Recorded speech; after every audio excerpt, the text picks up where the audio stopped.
આરોગ્ય વિભાગની ઢીલી કામગીરી સામે આવી છે। ઉત્તરાયણના ઊંધિયાનો રિપોર્ટ હોળી પછી આવ્યો। સત્ય વિજય ફરસાણના સુરતી ઊંધિયાના નમૂના નિષ્ફળ, તલ અને સિંગની ચીક્કીના લીધેલા નમૂના પણ તપાસમાં ફેલ। તો ગુપ્તા સમોસા, ગાયત્રી ભવન અને અગ્રવાલ દુગ્ધાલયના નમૂના પણ નિષ્ફળ।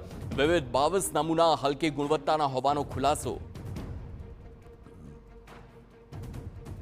તો વડોદરાના કારેલીબાગ, સમાસાવલી રોડ સાથે જ ગોત્રી સહિતના વિસ્તારોમાં આવેલ હોટલ, રેસ્ટોરન્ટ અને ડેરી યુનિટ તેમજ ઉત્પાદક પેઢી પર આરોગ્ય વિભાગે તપાસ કરી અને નમૂના લીધા હતા। લેબોરેટરીના રિપોર્ટમાં કુલ 22 નમૂના સબસ્ટાન્ડર્ડ એટલે કે હલકી ગુણવત્તાના હોવાનું બહાર આવ્યું છે। અહીં સવાલ એ છે કે જો આ રિપોર્ટ વહેલો જાહેર થયો હોત તો ઘણા લોકોએ આ સ્થળ પરથી ખરીદી ટાળી હોત, પરંતુ તહેવાર વીતી ગયા બાદ રિપોર્ટ પ્રસિદ્ધ થતા લોકોમાં આક્રોશ જોવા મળે છે। તો બીજી તરફ બધા જ રિપોર્ટ સાથે પ્રસિદ્ધ કરતા હોવાનો પણ હવાલો આપી આરોગ્ય વિભાગે પોતાનો બચાવ કર્યો।